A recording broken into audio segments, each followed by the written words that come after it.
پناہ مانگتا ہوں میں اللہ کی شیطان مردود سے، اللہ کے نام سے جو بڑا مہربان نہایت رحم فرمانے والا ہے۔ اے ایمان والو، پاکیزہ چیزیں اللہ کی راہ میں خرچ کرو، اپنی کمائی میں سے اور اس میں سے بھی جو ہم نے تمہارے لیے زمین میں سے نکالا ہے، اور ان چیزوں میں سے ایسی گندی چیز کو خرچ کرنے کا ارادہ بھی نہ کرنا جن کو تم خود لینا نہ چاہو گے، سوائے اس کے کہ تم اس کے بارے میں آنکھیں ہی بند کر لو، اور جان لو کہ بے شک اللہ تعالی بے پرواہ ہے، بہت زیادہ خوبیوں والا ہے۔ اور یاد رکھو، شیطان تمہیں اللہ کی راہ میں خرچ کرنے سے روکنے کے لیے فقیری سے ڈراتا ہے اور بے حیائی کے کام کرنے کو کہتا ہے، اور اللہ تم سے اپنی بخشش اور فضل و کرم کا وعدہ فرماتا ہے، اور اللہ تعالی بہت زیادہ وسعت والا، سب کچھ جاننے والا ہے۔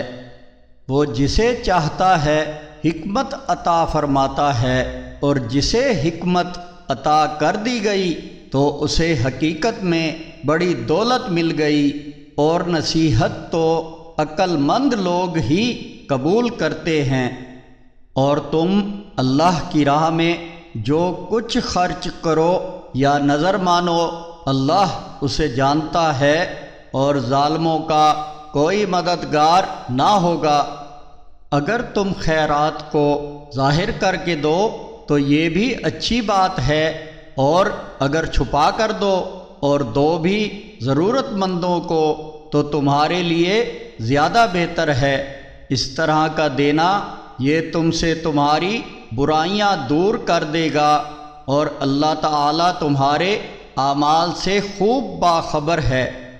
اے نبی محمد صلی اللہ علیہ وسلم، ان لوگوں کی ہدایت تمہارے ذمہ نہیں، بلکہ ہدایت تو اللہ جسے چاہتا ہے دیتا ہے، اور جو مال تم خرچ کرو گے تو یہ تمہارے اپنے